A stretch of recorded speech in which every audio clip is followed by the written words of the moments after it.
यशवंतराव चव्हाण एकदा शाळेमध्ये शिक्षण घेत होते, गुरुजी त्यांना शिकवत होते आणि स्वातंत्र्याच्या आंदोलनाचा तो काळ होता. त्या यशवंतराव चव्हाणांच्या शाळेसमोरून एक स्वातंत्र्याची प्रभात फेरी चालू होती. काय माहित त्या यशवंतराव चव्हाणांना काय वाटलं, अचानकपणे यशवंतराव चव्हाण शाळेत बाहेर आले. गुरुजी शिकवत होते, शाळा अधुरी सोडून यशवंतराव चव्हाण बाहेर आले आणि त्या स्वातंत्र्याच्या आंदोलनात हातात तिरंगा घेऊन यशवंतराव चव्हाण सामील झाले. ती रॅली प्रभात फेरीत थोडी पुढे गेली आणि पुढे गेल्याच्या नंतर त्या प्रभात फेरीवरती इंग्रजांनी लाठीचार्ज केला. लाठीचार्ज केला. जेवढे त्या आंदोलनात सहभागी होते सगळ्यांना अटक करण्यात आलं.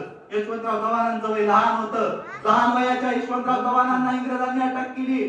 कारागृहात यशवंतराव चव्हाणांना टाकलं. यशवंतराव चव्हाणांचे गुरुजी यशवंतरावांना म्हणते, यशवंता, तू आंदोलनात सहभागी झाला, तुला शिक्षा झाली, तुला कारागृहात टाकले, पण घाबरू नकोस.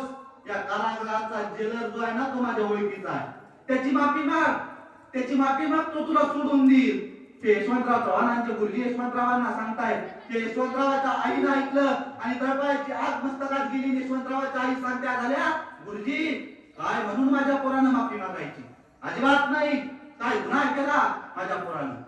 स्वातंत्र्याच्या आंदोलनात सहभागी होणं म्हणजे गुन्हा नाही गुरुजी. माझा पोरगा स्वातंत्र्यासाठी लढतोय. यशवंता, अजिबात माफी मागायची नाही.